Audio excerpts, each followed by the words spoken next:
Nessa segunda parte da aula, nós vamos abordar o modelo de Einstein. Então, qual é a ideia do modelo de Einstein? O Einstein continua pensando o sólido como sendo átomos vibrando em torno de posições fixas, como está ilustrado aqui nesse GIF. Foi a mesma descrição que Boltzmann fez do sólido. A gente vai ver que essa descrição não é perfeita, mas ela já é suficiente para a gente ver vários aspectos interessantes dos sólidos. A diferença que o Einstein fez com relação ao Boltzmann é que ele tratou essas vibrações quanticamente. Então a primeira coisa que eu quero mostrar para vocês nessa parte da aula é como que apenas pelo fato da gente usar a mecânica quântica, necessariamente a capacidade térmica vai ter que ir a zero para temperaturas baixas. A gente viu que isso acontecia experimentalmente na parte anterior da aula, e a gente viu que a teoria clássica fracassava quando tentava explicar isso. Então, sem a gente entrar ainda na parte mais de cálculo, que a gente vai fazer em seguida, eu vou primeiro mostrar para vocês só de maneira qualitativa por que usar a mecânica quântica faz com que para temperatura baixa a capacidade térmica dos sólidos necessariamente tenha que ir a zero. E a razão pela qual isso acontece é porque quando você tem vibrações quantizadas, como vocês veem no curso de Quântica 1, você não pode ter mais qualquer valor de energia possível para o seu sistema. Sua energia deixa de ser contínua e ela passa a ser discretizada em quantas de H cortado ômega. Onde esse ômega daqui é a letra que eu vou usar para denotar a frequência de vibração do átomo em torno da posição de equilíbrio dele. Então vocês veem lá no curso de Quântica 1 que o nível de energia mínimo ele é a chamada energia de ponto zero, vale meio de H cortado ômega. E aí para você ir da energia mínima para o primeiro excitado, você tem que somar H cortado ômega e assim por diante, para o segundo excitado e tal. Então a grande diferença da quântica é que agora é a energia discretizada. A gente vai ver que isso é que faz todo o papel para a nossa discussão de capacidade térmica dos sólidos. A razão é a seguinte, imagina que ao invés de a gente ter temperatura zero, a gente agora queira analisar uma situação que a gente tem temperatura diferente de zero. Quando a temperatura é diferente de zero, o que acontece é que agora os átomos eles não estão todos mais no nível fundamental. Agora uma fração dos átomos vai estar no primeiro estado excitado, uma outra fração vai estar no segundo estado excitado e assim por diante. E lá na física estatística, vocês aprendem a calcular qual é a fração que ocupa cada estado. E isso é feito justamente usando o fator de Boltzmann. Então qual é a ideia do fator de Boltzmann?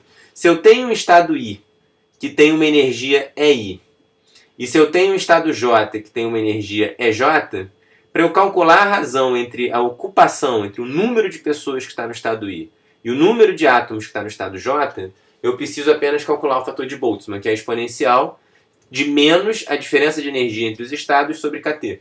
Então nota que se o estado I tem uma energia maior do que o J, então isso significa que essa diferença é positiva, com o menos aqui na frente, essa exponencial vai ficar menor do que 1. Então, estados, quanto mais energético é o estado, menos ocupado ele está. É isso que o fator de Boltzmann está mostrando. Então, quer dizer, a temperatura zero vai estar todo mundo necessariamente no fundamental, porque se você botar a temperatura zero aqui, qualquer energia EI maior que EJ, você vai estar fazendo E elevado a menos infinito. E aí isso dá zero. Então vai estar todo mundo no fundamental. E quando você está a uma temperatura diferente de zero, vai ter uma parte que fica no primeiro excitado e assim por diante. Nota que esse fator é exponencial, então realmente cai muito rápido a ocupação. Ou seja, se você tem que o EI menos EJ for muito maior do que kT, esse estado I vai estar desocupado, porque o decaimento é exponencial. Como é que você faz para ir da situação da esquerda para a situação da direita fisicamente? Ou seja, você tem que dar calor para o corpo. Você tem que dar energia para esses átomos que estavam nesse estado fundamental. Agora, alguns deles vão ter que se excitar e vão ter que passar para o estado mais alto. Então, para você vir da situação da esquerda para a direita, ou seja, você aumenta a temperatura e fisicamente está fazendo ali é que você está dando calor para o sistema para ele ir para essa nova situação de equilíbrio térmico daqui da direita. Tá ok? Então, chamando a atenção aqui, um comentário, né? Porque quando você troca energia com um sistema, você pode trocar fazendo trabalho ou trocando calor. Para a gente aqui na aula de hoje vai ser sempre calor que vai estar envolvido, e a razão disso é porque microscopicamente a gente sabe que quando você faz trabalho sobre o sistema, o que você está fazendo é que você está mudando parâmetros macroscópicos. Então, por exemplo, está mudando o volume do seu material. Quando você muda o volume, você muda a distância típica entre os átomos E isso muda a forma como os átomos interagem e, portanto, muda as frequências de vibração dos átomos. Mudar as frequências de vibração significa que você está mudando os próprios níveis de energia, porque lembra que essa separação daqui é H cortado ômega. Acontece que, como a gente discutiu na parte anterior da aula, os sólidos eles são muito incompressíveis. Então os volumes dos sólidos não variam praticamente nada, de maneira que a gente pode, numa boa aproximação, considerar que os níveis de energia estão totalmente fixos. Então não tem trabalho, a gente não está mudando, fazer trabalho microscopicamente é a gente justamente modificar os próprios níveis de energia. Quando a gente diz que a gente está dando calor, a gente está dizendo que a gente não está mudando os níveis de energia, mas sim a gente está modificando a forma como eles são populados. Então, para sólido, basicamente a gente pode considerar que sempre os níveis de energia estão fixos. Então, basicamente, a nossa maneira de trocar energia com eles vai ser toda através de calor. Então, isso é uma interpretação microscópica de algo que a gente tinha comentado na parte anterior da aula. Tá? Então, isso daqui mostra um caminho para a gente calcular a capacidade térmica do material. Para uma certa temperatura que quando você aumenta a temperatura, você aumenta a energia do seu sistema, e aí, comparando a energia na situação 2 aqui com a situação 1, você tem quanto de calor que você tem que dar para o corpo. Você divide o calor pela variação de temperatura e tem uma medida do calor específica. Agora é que vem todo o argumento central. O que acontece quando o seu nível de energia é discretizado? Nesse caso, você agora tem uma escala nova de temperatura. O seu sistema é dotado por uma escala de temperatura que é dado por H cortado ômega sobre constante de Boltzmann. Porque, agora, imagina que você tem uma temperatura que seja muito, muito menor do que H cortado ômega sobre K. Se para essa temperatura daqui, o que acontece é que mesmo se você pegar o primeiro excitado ele vai estar com uma energia H cortado ômega acima do primeiro. Se você coloca aqui no fator de Boltzmann, H cortado ômega sobre Kt é muito maior do que 1. Então, mesmo o primeiro excitado, ele praticamente não vai estar nada populado. Tipo, de 10 a 23 átomos, você vai pegar pouquíssimos para jogar aqui para cima. Então, o que acontece é que para você passar da situação da esquerda para a situação da direita, você praticamente não tem que dar calor nenhum. Tá? Então, esse é o lance todo. Quando você tem a discretização de energia, isso te introduz uma escala de temperatura, e agora, se você está a temperaturas muito menores do que esse H cortado ômega sobre K, você não precisa dar praticamente calor nenhum para ir da situação da esquerda para a direita. Então, como o calor é zero, a capacidade térmica vai ser zero também. Nota que na teoria clássica isso não acontece. Na teoria clássica, quando você tem energia contínua, nunca vai ocorrer de você não popular estados mais excitados. Porque mesmo que a temperatura seja pequenininha, ou seja, imagina que Kt seja só esse tamanho dessa barra que eu desenhei aqui. Se o sistema é clássico, vai ter um nível de energia aqui, por exemplo. E esse nível de energia, ele vai estar muito mais perto do fundamental do que Kt. Então ele vai ser muito excitado quando eu vou para essa temperatura, mesmo ela sendo pequena. Então, quer dizer, uma outra maneira de dizer é que quando você tem um contínuo de temperatura, você não tem uma escala física de temperatura característica. Então, realmente, é a discretização de energia que faz com que você desligue a capacidade térmica do material quando você vai para a temperatura zero. Tá certo? E uma informação importante, nota que toda a informação do material está contida na frequência. Então, o modelo de Einstein é um modelo simplista, porque qualquer material é caracterizado por um único parâmetro, que é a frequência com que os átomos estão vibrando. Isso não é perfeito, e claro que você não espera que só com um número você vai conseguir diferenciar perfeitamente entre um diamante, por exemplo, e o chumbo. Então, a gente vai ter que melhorar o modelo para aulas posteriores, tá? Agora, a primeira coisa que a gente... só um comentário. Então, o que esse slide está mostrando é que a gente tem quanticamente uma quebra do teorema de equipartição de energia. Tá? Então, isso é uma marca fundamental da quântica. A quântica nasce quebrando o teorema de equipartição de energia. Então, uma pergunta que a gente pode se fazer é por que para o diamante a frequência é tão alta? Porque, afinal de contas, a gente viu que para o diamante, mesmo a temperatura ambiente já é uma temperatura que a teoria clássica não funciona. Então significa que H cortado ômega sobre K para o diamante é muito grande, ou seja, esse ômega do diamante deve ser muito grande. E uma maneira pictórica da gente ver isso é a gente imaginar que a nossa frequência de vibração vai ser dado... a gente imagina o nosso sólido como sendo átomos presos por mola. Claro que isso não é preciso, não tem mola prendendo um átomo ou outro, e a ideia é que essa força de interação entre eles é uma força eletrostática, a gente vai ver isso melhor ao longo do curso. Mas nessa representação pictórica, a ideia é que a frequência seria a raiz de K sobre M, onde cada mola daqui é a constante de mola que prende um átomo ao seu vizinho. Para o diamante é muito duro, então a constante de mola dele é altíssima. E ao mesmo tempo, o carbono, né, que compõe o diamante, ele tem uma massa relativamente pequena. O carbono é um dos primeiros elementos da tabela periódica. Então isso faz com que essa frequência para o diamante realmente seja uma frequência muito grande. Compara isso com o caso dos gases nobres. No caso do gás nobre, a interação entre os átomos é muito fraca, então a constante da mola é muito fraca. A interação entre os átomos é tão fraca que os gases nobres eles só vão se condensar para temperaturas bizarramente baixas, tanto que cotidianamente eles são gases, daí o nome.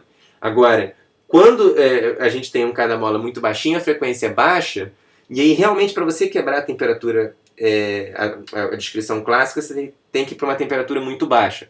Por isso que na parte anterior da aula a gente viu que 80 Kelvin, a previsão de Dulong-Petit já funciona para os gases nobres. Né? Então, isso é só para a gente ganhar uma intuição sobre o ômega, mas chama atenção que esse ômega é realmente algo que é um parâmetro fenomenológico no modelo do Einstein. A gente não vai descrever ele de primeiros princípios. A gente vai ver que para fazer de fato uma discussão de primeiros princípios, a gente vai ter que ir além do modelo de Einstein. Tá ok? Agora, entrando em aspectos mais quantitativos, então como é que o Einstein efetivamente trabalhou a questão da capacidade térmica? Vamos, por simplicidade, começar em uma dimensão. Então, o Einstein ele modela essas oscilações como oscilações harmônicas. Então, assim como o Boltzmann fez, ele continuou supondo que o desvio do equilíbrio era pequeno bastante para você poder continuar descrevendo como um oscilador harmônico. Tá? Na lista, vocês vão ter um exercício para calcular e ver que de fato essa é uma boa aproximação. Então o Einstein ele, continuou descrevendo, assim como o Boltzmann, o sólido como átomos vibrando em torno da posição de equilíbrio. Ele continuou usando a aproximação harmônica. O que mudou é que agora essas vibrações, agora esse oscilador harmônico é quântico, ele não é clássico. Em quântica vocês veem que os níveis de energia de um oscilador harmônico quântico são dados por H cortado vezes N mais meio, onde N é 0, 1, 2 e assim por diante, né? Os inteiros não negativos. Isso é tudo que a gente precisa para fazer o cálculo. Como vocês viram no curso de Física e Estatística, para calcular a energia média, a gente precisa calcular a função de partição. E a função de partição ela é dada por esse somatório daqui, ou seja, é um somatório de E elevado a menos energias possíveis sobre KT. Tá certo? Então aqui somar sobre as energias possíveis é somar sobre os N's.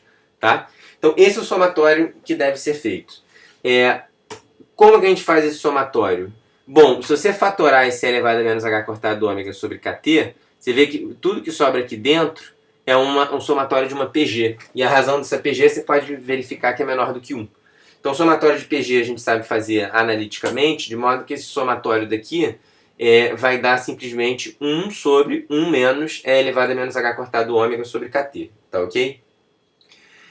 Então, dessa maneira, a gente já calculou qual é a função de partição do nosso problema. E como vocês aprendem em Física e Estatística, tendo função de partição, você tem absolutamente tudo que você precisa do seu sistema. Então, em particular, a expressão anterior, vocês podem verificar que uma maneira equivalente de escrever essa expressão é através dessa fórmula daqui. Peço então que em todas essas etapas, pausem o vídeo, vejam se a conta está saindo direitinho. Se não tiver, postem nos comentários ou me perguntem na aula, enfim, como vocês preferirem. E aí, definindo aqui esse parâmetro beta como sendo 1 sobre KT, que é conveniente fazer isso, né? No curso de estatística vocês mostram que o valor médio da energia é dado por essa expressão daqui, menos 1 sobre Z, vezes a derivada da função de partição com relação a beta. Pausem o vídeo, façam o cálculo, e aí, através desse cálculo, vocês vão ver que o valor médio da energia é dado por essa expressão daqui, ou seja, proporcional à cotangente hiperbólica de beta H cortado ômega sobre 2.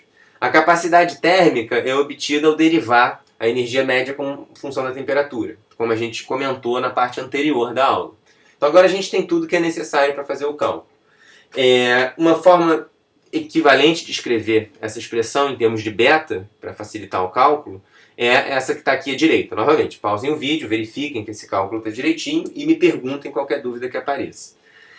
Agora, só um comentário. Nota que a gente está usando aqui um ensemble canônico porque a gente está trabalhando com uma situação na qual a temperatura do nosso problema está fixo. Né? Então a gente está considerando o nosso sistema em contato com um banho térmico, tem a temperatura bem definida, e aí o ensemble adequado para calcular é um ensemble canônico. Então, fazendo o cálculo, vocês vão ver que a capacidade térmica é dada por essa expressão. Tá? Então eu sei que aqui está meio ainda árido, e a gente, na próxima parte dessa aula, vai procurar interpretar fisicamente esse resultado e ver de fato toda a física que está aqui por trás. Eu peço para vocês realmente pausarem o vídeo, verem se esse cálculo está direitinho e irem tirando dúvida comigo conforme elas aparecerem. Só antes, alguns comentários aqui finais dessa segunda parte da aula. Se a gente estiver em 3 dimensões, agora a gente vai ter um oscilador harmônico quântico tridimensional. E no curso vocês veem que basta você somar aqui como se a gente tivesse 3 osciladores unidimensionais. Porque afinal de contas as oscilações em cada direção são independentes uma das outras. Então basta realmente somar 3 osciladores harmônicos. E aí a função de partição do nosso caso tridimensional é a mesma ideia. Eu vou ter que calcular o somatório de E elevado a menos beta E, só que agora os meus números quânticos eu tenho que somar em 3 deles. Né? Eu tenho que somar em nx, ny e nz. Quando você faz isso, uma vez que essa energia é um somatório, né? Quer dizer, é uma soma de um termo que envolve só x, com uma soma de um termo que envolve só y, e a soma de um termo que envolve só z, nessa exponencial eu posso fatorar no produto de 3 exponenciais. De maneira que eu posso fatorar esse somatório em num produto de 3 termos. Tá? Então, o caso tridimensional, ele matematicamente não é muito mais complicado que o caso unidimensional, porque cada uma dessas contas foi o que a gente fez nos slides anteriores. De maneira que a função de partição 3D nada mais é que a função de partição 1D elevado ao cubo, que é uma propriedade geral para várias situações que aparecem em física e estatística, e elas decorrem aqui justamente do fato que as minhas oscilações nas 3 dimensões são independentes, por isso que basta aqui elevar ao cubo. Tá? Então nota que se eu quiser agora calcular o valor médio da energia, basta eu derivar a função de partição com relação a beta, só que como a função de partição é a função 1D elevado ao cubo, isso significa que esse valor médio, vocês podem verificar, ele é 3 vezes o valor médio em uma dimensão. Novamente, esperado, porque a gente, afinal de contas, tem as 3 direções são independentes, então basta pegar o valor médio de uma dimensão e multiplicar por 3. Então, ou seja, tudo que acontece é que agora a nossa capacidade térmica em 3D vai ser o que a gente obteve em 1D multiplicado por 3. Então, isso encerra a segunda parte da nossa aula. Peço para vocês fazerem esses cálculos e na parte anterior a gente vai extrair física desses resultados.